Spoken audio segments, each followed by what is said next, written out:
जरूरी है। यह है एमएनएस न्यूज नेटवर्क और आप देख रहे हैं एमएनएस न्यूज टीवी। मैं हूं आपके साथ शुभांगी। तो आइए देखते हैं आज की कुछ खास खबरें। कर्ज में हूं, अगले जन्म में चुका दूंगा, पर्ची छोड़ गायब हुआ शराब कारोबारी, जांच में जुटी पुलिस। इसमें लिखा हुआ है कि उनके ऊपर बहुत ज्यादा कर्ज है, वे पैसा वापस नहीं कर पा रहा है, इसलिए यह कदम उठा रहे हैं। वैभव की पत्नी रुचिता ने लालपुर थाने में पति की गुमशुदगी की शिकायत दर्ज करवाई है। पुलिस शराब कारोबारी खोजबीन में जुट गई है। पुलिस का कहना है कि मोबाइल बंद होने के चलते लोकेशन ट्रेस नहीं हो पाया। हालांकि पुलिस उनका अंतिम लोकेशन प्राप्त कर रही है।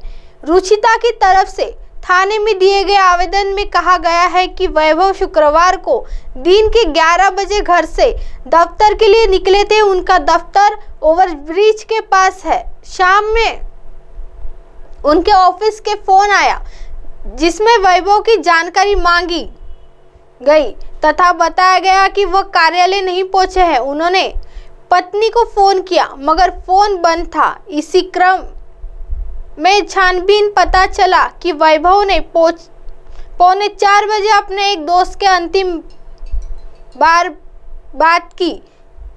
इस बीच उन्होंने एक एटीएम से 45,000 रुपए की निकासी की है।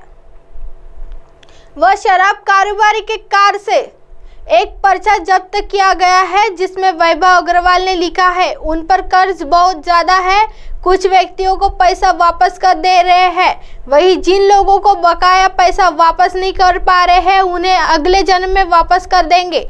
कर्ज के कारण उनके परिवार को कोई परेशानी नहीं करे इसलिए वह कदम उठा रहे हैं। उन्होंने अपने पुत्र व पत्नी से इस गलती के लिए माफी मांगी है। रुचिता ने बताया कि उनके पति बृहस्पतिवार को भी घर नहीं लौटे थे। शुक्रवार को ही उनकी शादी की सालगिरह थी। घर से जाने के समय उन्होंने एक वादा किया था कि वह उन्हें एक गिफ्ट भी देंगे मगर वह घर नहीं लौटे।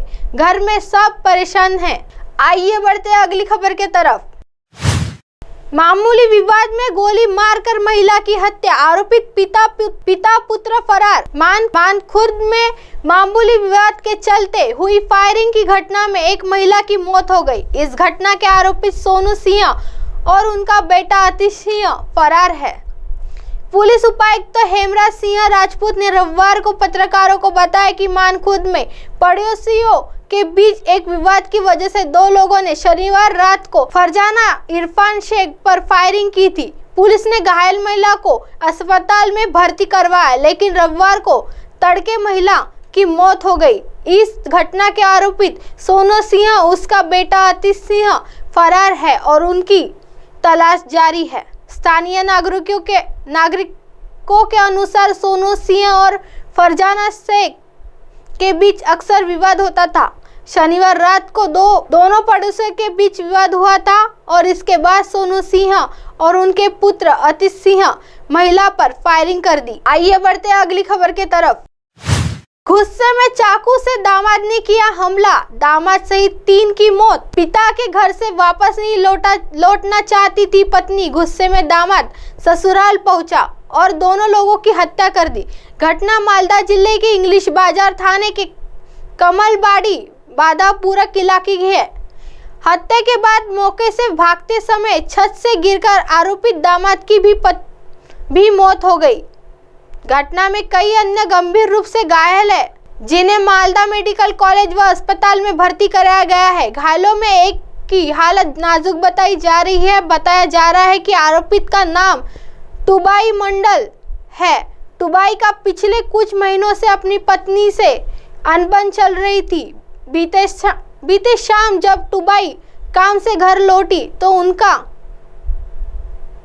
उसकी पत्नी निर्मला ने अपने पिता के घर गई है, जिसके बाद टुबाई अपनी पत्नी को वापस लाने पहुंच गया, लेकिन निर्मला उसके साथ ससुराल लौटने को राजी नहीं हुई, जिससे दोनों के बीच झगड़ा शुरू हो गया।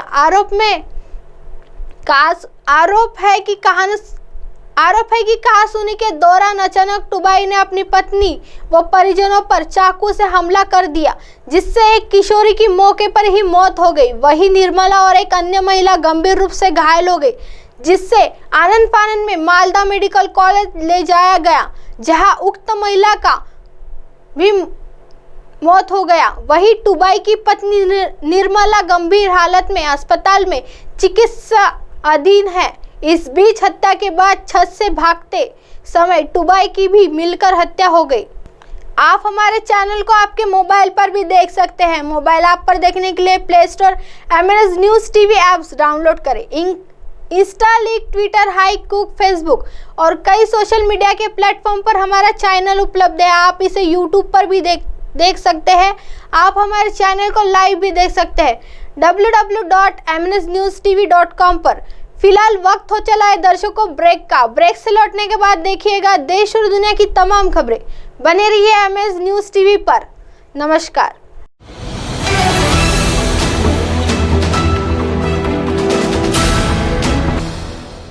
ये है MNS न्यूज़ नेटवर्क और आप देख रहे हैं MNS न्यूज़।